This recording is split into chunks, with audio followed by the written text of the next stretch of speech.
অনুষ্ঠান বাড়িতে পটলের এই রেসিপিটা খাওয়ার পর আমি তো টোটালি সারপ্রাইজড হয়ে গেছি। অন্য কোনো তরকারি খেতেই আর মন চাইছিল না, এটা দিয়ে সব ভাত খেয়ে ফেলেছি। আজকে তোমাদের সঙ্গে পটলের এমন একটা রেসিপি শেয়ার করব যেটা খাওয়ার পর তোমরাও বলবে আগে কেন এইভাবে বানিয়ে খাইনি। তো পটলের এই রেসিপিটা বানানোর জন্য এখানে 300 গ্রাম পটল নিয়েছি আর 2টি বড় সাইজের আলু নিয়েছি। এখন পটলগুলো ঠিক এইভাবে 4 টুকরো করে কেটে নিতে হবে, আলুগুলো ঠিক পটলের মতো করে কেটে নিতে হবে, মানে লম্বা করে কেটে নিতে হবে। এবার পটল আর আলু ভালো করে ধুয়ে নিতে হবে, 2-3 বার জল পাল্টে ভালো করে ধুয়ে নিয়ে জল ঝরিয়ে নিতে হবে। এবার রান্নাটি করার জন্য চুলোর উপর একটা ফ্রাই প্যান নিতে হবে, দিয়ে দিতে হবে 3 থেকে 4 চামচ মতো সাদা তেল। তেলের মধ্যে ধুয়ে রাখা পটল আলু একসঙ্গে অ্যাড করে দিতে হবে, আর দিয়ে দিতে হবে সামান্য পরিমাণে নুন আর হলুদ। এখন পটল আর আলু হালকা করে একটু ভেজে নিতে হবে, মানে 50 থেকে 70% মতো সেদ্ধ হয় সেই রকম করে ভেজে নিয়েছি।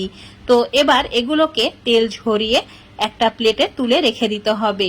তো একটা ঝান্না হাতা দিয়ে এখন তেলটাকে ঝরিয়ে নিয়ে তুলে নিচ্ছি। এবার একটা মশলা বানিয়ে নিতে হবে। তো একটা মিক্সার জারের মধ্যে 1.5 চামচ পোস্ত, 2 চামচ সাদা তিল, আর তার সঙ্গে অ্যাড করে দিতে হবে একটি কাঁচা লঙ্কা 2 টুকরো করে অল্প একটু জল দিয়ে মসৃণ করে একটা পেস্ট বানিয়ে রেখে দিতে হবে।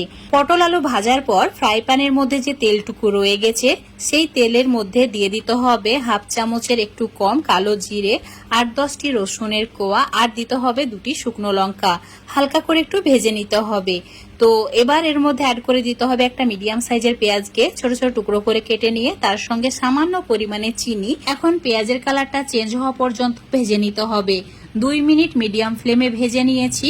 চুলোর ফ্লেমটা মিডিয়ামে রেখেই অ্যাড করে দিতে হবে টমেটো কুচি। একটা মিডিয়াম সাইজের টমেটোকে ঠিক এইভাবে কেটে নিয়ে অ্যাড করেছি। এবার দিয়ে দিতে হবে স্বাদ মতো নুন, আর নুনটা অ্যাড করে দেওয়ার পর 1 মিনিট মিডিয়াম ফ্লেমে একটু ভাজা ভাজা করে নিতে হবে, মানে টমেটোটা একটু সফট করে নিতে হবে।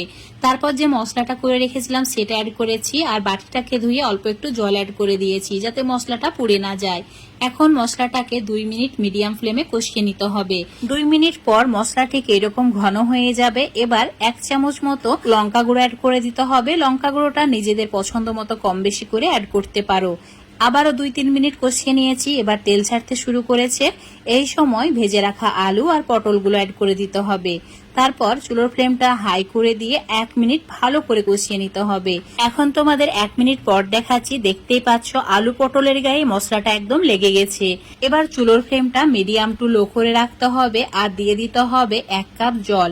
এখানে 1 কাপের বেশি জল দেওয়া যাবে না, কারণ এই রেসিপিটাতে একদমই গ্রেভি হবে না, একদম মাখো মাখো হবে, তাই জলের পরিমাণটা একটু কম রাখতে হবে। ভালো করে মিশিয়ে নেওয়ার পর দিয়ে দিতে হবে 3-4টি মতো চেরা কাঁচা লঙ্কা। তারপর ঢাকা দিয়ে রান্নাটি করে নিতে হবে 7-8 মিনিট। 8 মিনিট পর তোমাদের দেখাচ্ছি। দেখতেই পাচ্ছ একদম দারুণ ভাবে সমস্ত কিছু কুক হয়ে গেছে। আর অবশ্যই চেক করে দেখে নেবে আলু পটল সেদ্ধ হয়েছে কিনা। যদি সেদ্ধ না হয় তাহলে আরো 2-3 মিনিট রান্না করে নিলে হয়ে যাবে। এখন চুলোটাকে অফ করে দিয়ে 2 চামচ মতো কাঁচা সর্ষের তেল অ্যাড করে দিচ্ছি। এই রেসিপির মূল ইনগ্রেডিয়েন্টসই হচ্ছে এই কাঁচা সর্ষের তেল। তারপর ঢাকা দিয়ে 5 মিনিট রেখে দিতে হবে, আর অবশ্যই চুলোটাকে অফ করে দিয়ে তারপর সর্ষের তেলটা দেবে। এখন তোমাদের 5 মিনিট পর দেখাচ্ছি। দারুণ সুস্বাদু রেসিপি রেডি হয়ে গেছে।